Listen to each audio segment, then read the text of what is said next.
reinventant-se amb una pausa al mig, el que digui. Però el que té és que és educativa per als nens, perquè té coses històriques, allà tenim un episodi de romans, té explicació de ciència, i sí, la BBC tenia sèries molt bones d'això, tenia documentals, tenia sèries històriques, però era més per gent gran.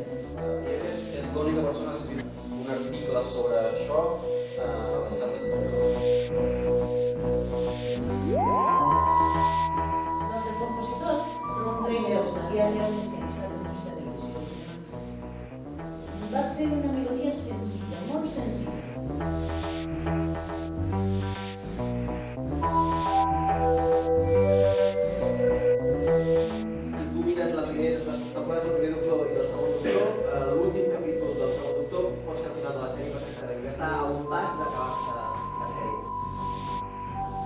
Van escriure llibres, després hi havia també novel·litzacions editorials com la Target, la Virgin Books, que novel·litzaven els serials antics però també feien històries noves.